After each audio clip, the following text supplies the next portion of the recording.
Okay, hi, welcome back everyone. Sorry for abruptly finishing that last video. This is the last problem. I have to make a new one just to finish it up. If you feel good about this, feel free to skip this video or whatever you need. It's kind of all up to you and how you want to utilize this material here. But I will finish up this problem. Before I finish up this problem, I like to do a little bit of a recap and to talk about where we ended up. Why do we have this equals d down here? And so let's talk about what we were doing. We'll finish it and we'll be done with this part. So we want to find the radius in this problem. Oops. We want to find the radius in this problem. And we are given our arc length. And we are given a central angle degree measure. And we normally call that x degrees in this formula I'm going to write. And so remember the formula we're working with is arc length equals our central angle degree measure divided by 360, right? And that gives us a fraction of our circle. And then we times it by our circumference. So times by pi times diameter. And what this will do is it'll figure out our circumference, but it'll adjust it to just a fraction of the circle. So we just have a partial length, which is what we want because that's what arc length is. Now, again, they've given us arc length in our problem. And so we knew the beginning number. And so we put 18 pi on the left in place of arc length. And that equaled our central angle, which was 90, divided by 360 times pi times our diameter. And remember, we are wanting to find our diameter in this problem because ultimately we want our radius. And if we find our diameter first, all we have to do is divide it by 2 to get our radius, right? And so what we have is 18 pi equals this equation. And what we tried to do was type what we knew on the right into our calculator first. 90 divided by 360 times pi. And the reason is that will let us put this equation into a little bit simpler form where we don't have to work with that fraction. And that fraction throws a whole lot off. So remember, when you type this fraction, 90 divided by 360, into your calculator, please put it in parentheses. It'll make your lives a lot easier. And as you can see, we did that earlier, and we got 90 divided by 360, and we times it by pi, everything that's in that red circle, and it equals 0.785.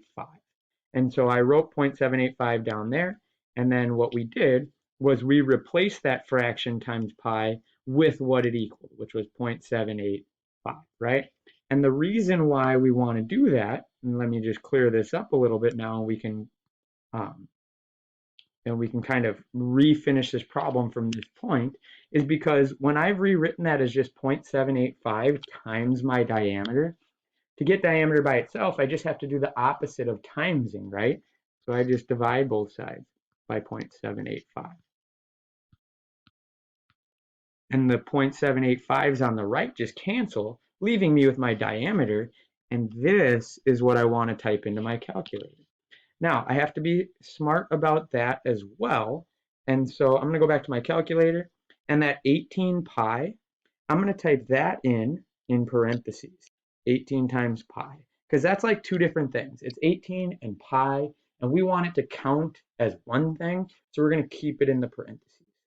And then we'll just hit divided by. And we want to divide by 0.785. Now, the best way to do this, instead of typing 0.785, hit the up arrow again, highlight 0.785, and just hit enter on it.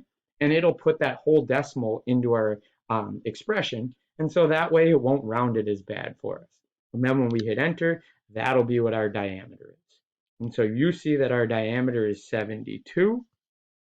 Remember, we wanted radius. And so now our radius is half as big as our diameter. And so our radius is just 72 divided by 2. We can go back to our calculator if you want. If we just hit divide by 2, it'll tell us that it's 36. And so we will say 36. And let's look at our inches, or our units. It is inches. So 36 inches is the radius in this problem. All right. So long story short, there is a difference between degree measure and arc length. Remember, all circles measure 360 degrees all around, but circles can be smaller and bigger. And so if we were to measure it with a ruler or a tape measure that can bend better, and we actually put units on it, it doesn't have to equal 360. It's as long as whatever it is, right? And we use these formulas for circumference, which we talked about up here, or for arc length, which we talk about up there, down there, to kind of convert, these degree measure sections of our circle into the length.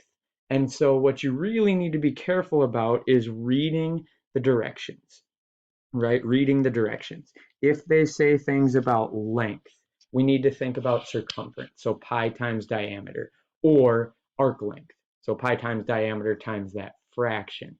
If they say measure, that's just where we're thinking about angle measures. And again, even though they're related, they are very different, and you have to be detailed and careful about answering it in the way you're supposed to answer it.